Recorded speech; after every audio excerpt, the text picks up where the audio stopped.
GMB Chomichuk, and you're listening to the True North Country Comics Podcast.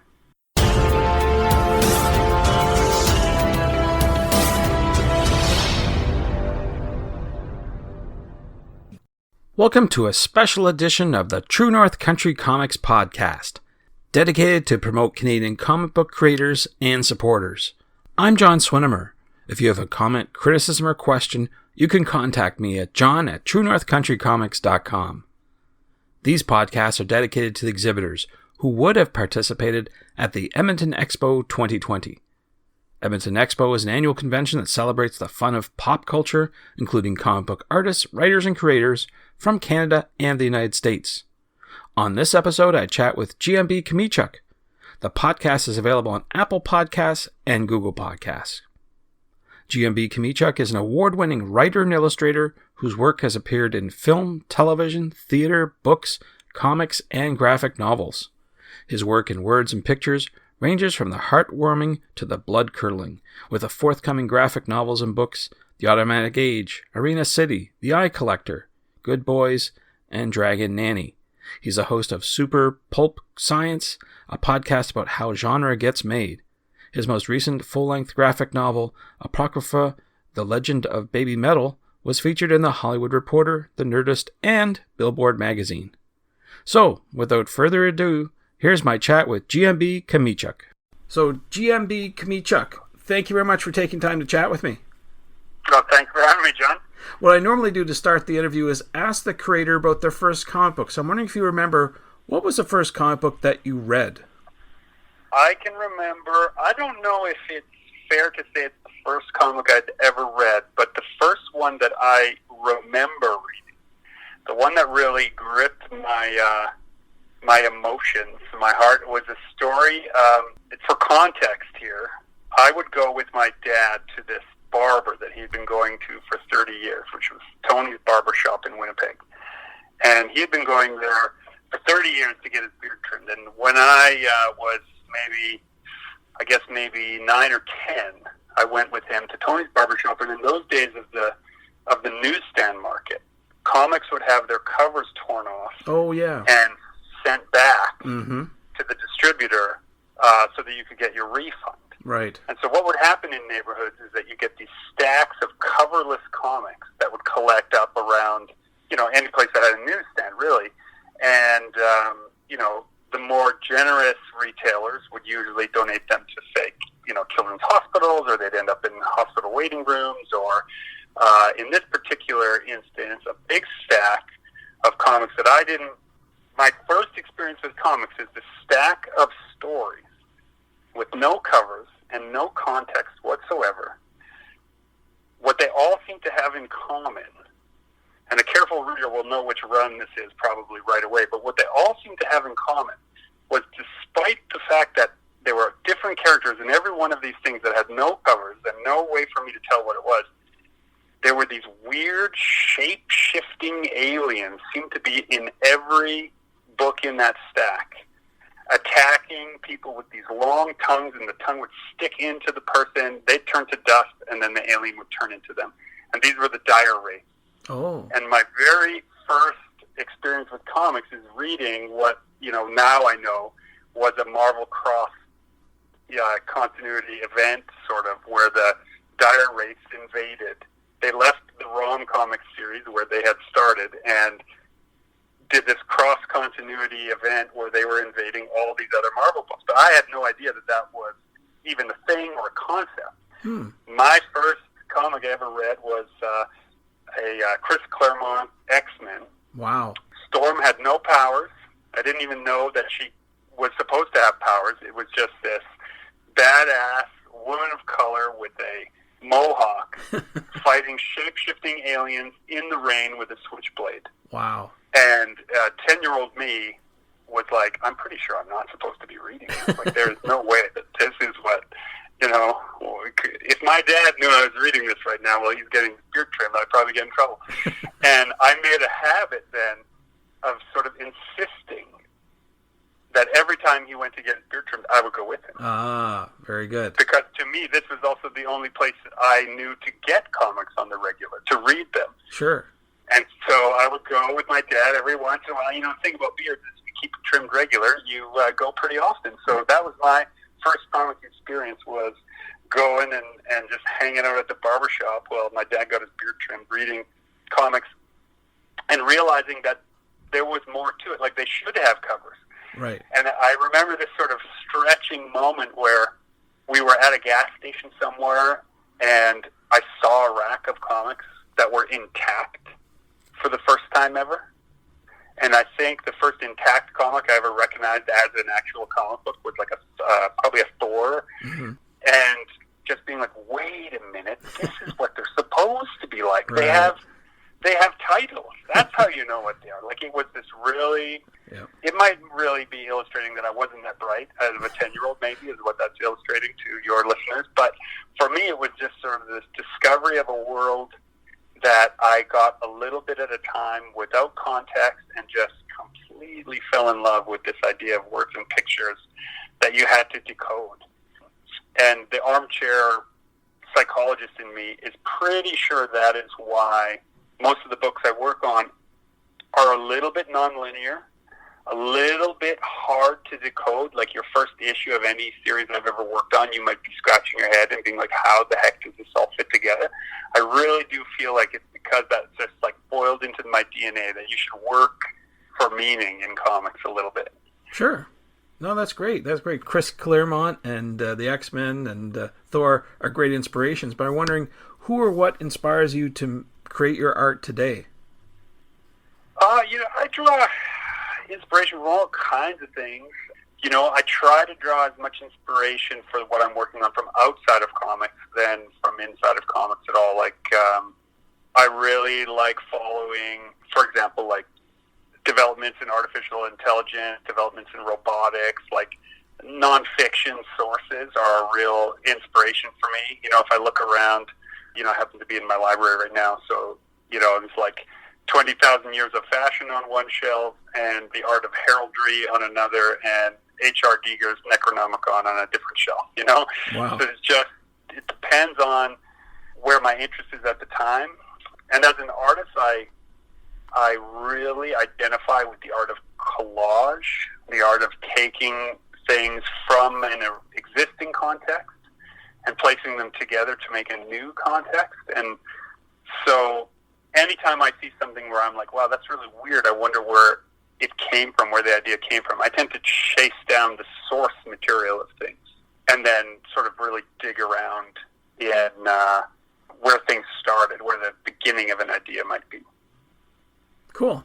Good stuff. Well, I'm talking to you and others under the context of the Edmonton Expo, which unfortunately didn't happen this year because of the pandemic. So I'm wondering, what were you planning to exhibit at that particular show? Well, I had hoped to have that be a show where I got to launch my new book, The Automatic Age, which is, I write for some illustrators, I illustrate for some writers, and I write and illustrate my own stuff. So I have work in sort of a lot of different arenas. But this one was particularly near and dear to me because it's the first published novel of mine. Not the first I've written, but the first that somebody else thought was worth reading.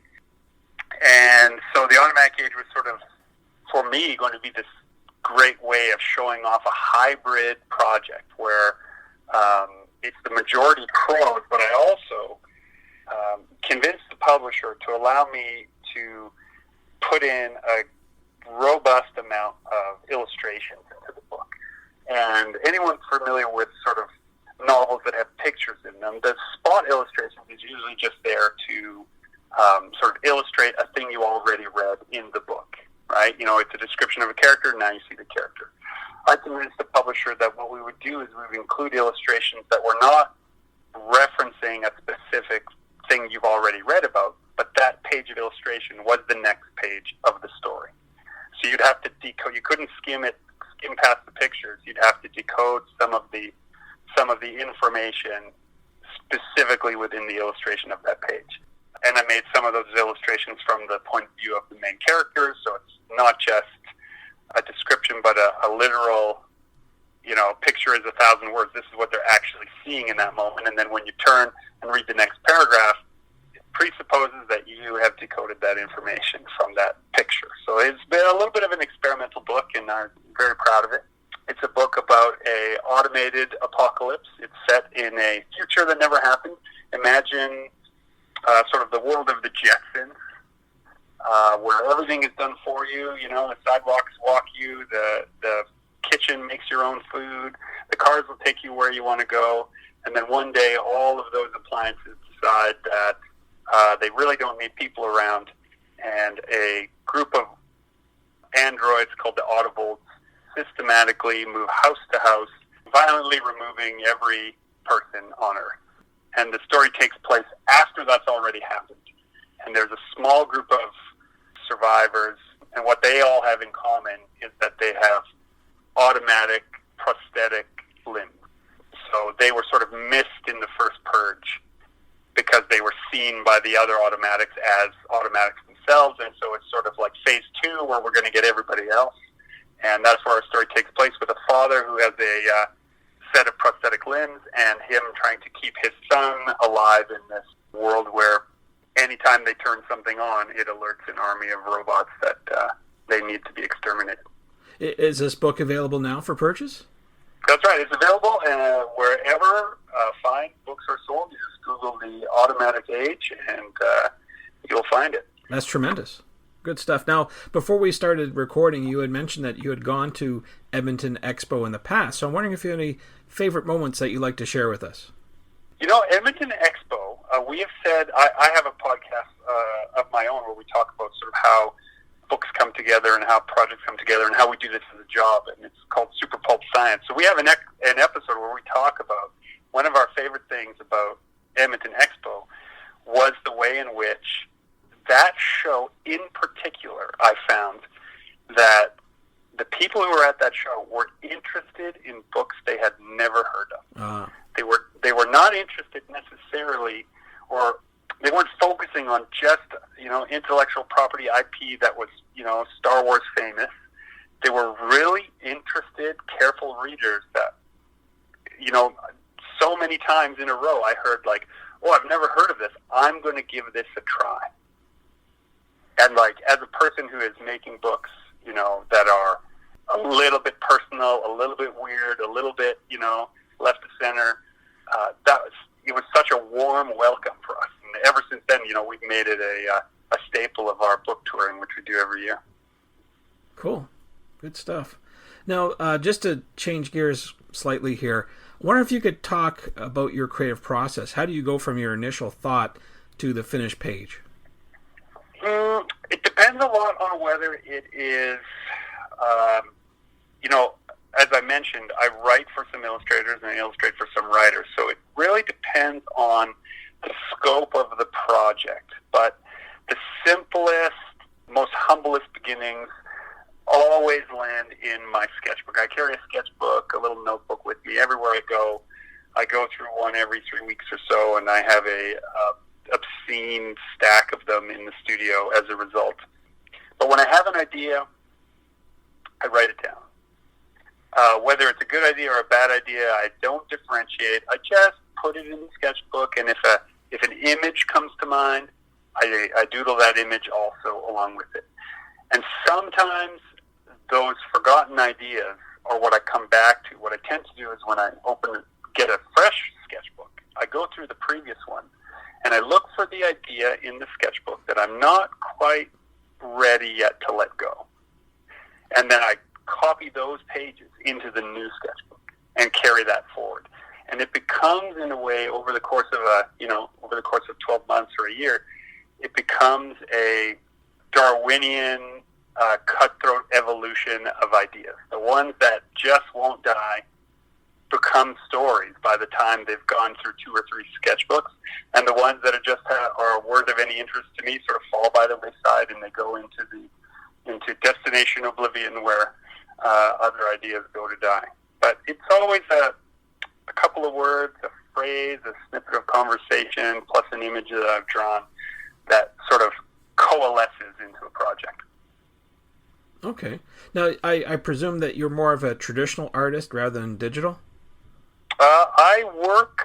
The beginning of every idea is always traditional.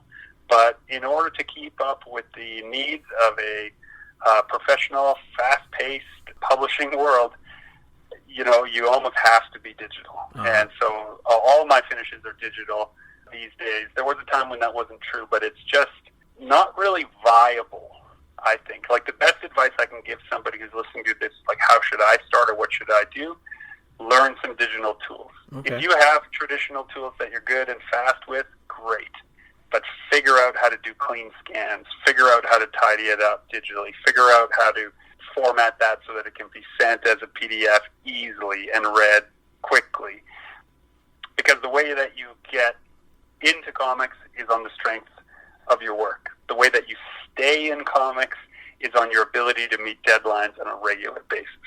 Oh, that's good advice. Absolutely. I see on your Twitter feed that you're involved in something called the Eye Collector. And I'm wondering are you able to talk about that? Yeah, I'm very proud to announce that we just inked a deal with Heavy Metal Magazine. They have a new imprint. I don't know what you'd say about it. It's a little ironic that they launched their imprint before all the COVID-19 news hit big. Their new imprint is called Virus. And it is a creator-owned comics imprint, much like Image Comics, which Heavy Metal is supporting. And we pitched, my collaborator, Jonathan Ball, and I, actually, he did the hard work, so I'll correct that.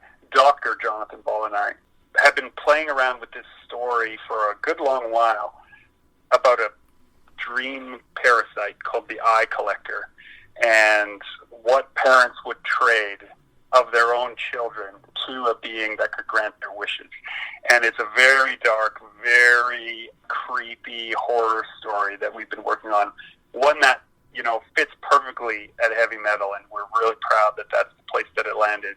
But also for me, it's been a really fun way to just do a really bizarre set of creepy illustrations. When you're allowed to include dream logic into the drawing process, and it's allowed, it's like encouraged that this part can really make you feel weird. It's been a real thrill to work on. Cool. Now, is there any timeline as to when that will be coming out? Yeah, the timeline that we have right now is that the first issue will launch digitally through Virus in October. All right. Right in time for Halloween. There you go. Something to look forward to.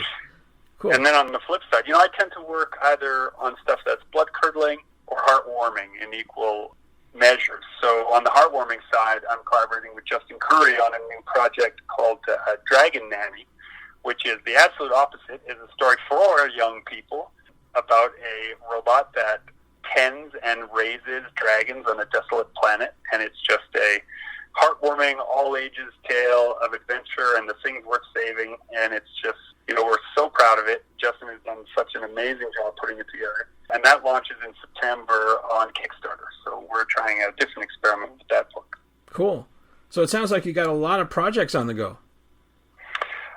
Yeah, I guess that's true. To me, it's just the right amount, and I'm always looking for something else fun to do. If it has words and pictures together in it, I'm usually pretty excited. We just finished a short film called Love Song, which is doing the festival circuit right now, that I worked on with Mike Sanders of Electric Monk Media, and we have another film project that we've tentatively greenlit for next year, COVID permitting. So there's, always something fun going on. Cool. So where can people find out about your projects and all your future work online? The hard part about having a weird last name is that people have trouble remembering. The good part is that when you drop CHOMICHUK into Google, I'm pretty much the only thing that comes up, me and all the work that I've done. Very good. So if they Google GMB Chomichuk, they can find my social media, a website, a store where they can buy signed copies of any of the work that I do direct. They can see reviews. They can enjoy reading the good ones, and they can contribute to the bad ones if they so desire. It's a wild age that we live in. Well, those are all the questions I have for you, but I'm wondering if there's something I didn't ask that you'd like to get across in this interview. If there is a listener to this right now that wishes that they could make their own books and wonders how to do it, my advice to them is very straightforward. Start now, and don't stop working on it till it's finished. And you will learn so much about who you are that it won't matter if it can get published or not. That people need to remember that publishing is a byproduct of writing. It's not the point of writing or creating. You can discover more about GMB Chomichuk on Twitter and Instagram at GMB Chomichuk and online at gmbchomichuk.bigcartel.com. And thanks to you for listening to the True North Country Comics podcast. If you haven't done so already, please subscribe to and like this podcast on Apple Podcasts, and please leave a good rating. Also check out the TrueNorthCountryComics.com website and follow along on Twitter at True North Comics. Please send your feedback to John at TrueNorthCountryComics.com. Thanks again for listening, and come back soon for another episode. Bye for now. True North Country Comics Podcast is copyright True North Country Comics, copyright 2020.